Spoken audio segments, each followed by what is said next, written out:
ले जी, ये आपको पाकिस्तानी एम्बेसी जो फ्रैंकफर्ट में है उसका टाइम दिखा रहे हैं इस वक्त। कायद-ए-आज़म की तस्वीर के ऊपर 12 बजे हुए हैं पिछले 2 साल से, क्योंकि अभी टाइम 4 बजे का खुलने का इन्होंने दिया है पासपोर्ट कलेक्ट करने के लिए, लेकिन ये टाइम पिछले 2 साल से, क्यों जी पिछले 2 साल से माशाल्लाह पिछले 2 साल से ये 12 बजे हुए हैं।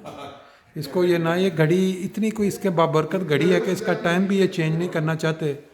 पता नहीं क्या बात है, इन्होंने 12 बजे का टाइम कहते हैं सिखों का टाइम, इनको बहुत ज़्यादा पसंद है। ये रखा हुआ है, अभी दोस्त आएंगे आके वेट करेंगे। इस उम्मीद पे आ गए थे पहले कि शायद कहीं आज पहले खुल जाए।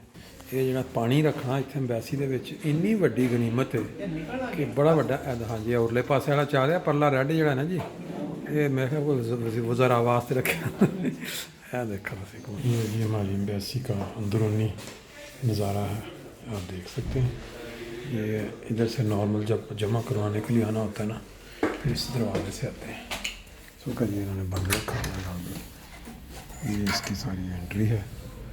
माशाल्लाह जी, दिल तो बहुत करता है कि हमारी भी एम्बेसी तरक्की करे, अच्छी बिल्डिंग साफ़ सुथरी हो, लेकिन बस ख्वाहिश हज़ारों ख्वाहिशें ऐसी। देखें जी, एम्बेसी के पहले फ्लोर से जब हम बाहर नज़ारा लेते हैं ना तो मज़ा आ जाता है कि जैसे पता नहीं हम कहीं बहुत ही हाई फाई बिल्डिंग के अंदर हमारी एम्बेसी है।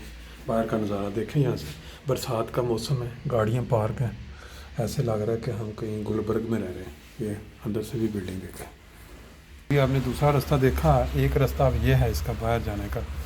इससे थोड़ा सा अंदाज़ा होता है कि हम एम्बेसी में हैं, क्योंकि देख के जैसे पौधे शौधे ग्रीनरी और बाकी बाहर की जो सड़क है मेन जो फ्रैंकफर्ट सिटी के अंदर जा रही है, वहाँ से थोड़ा सा ये महसूस हुआ कि हम एम्बेसी के पास हैं, ये एम्बेसी के अंदर है।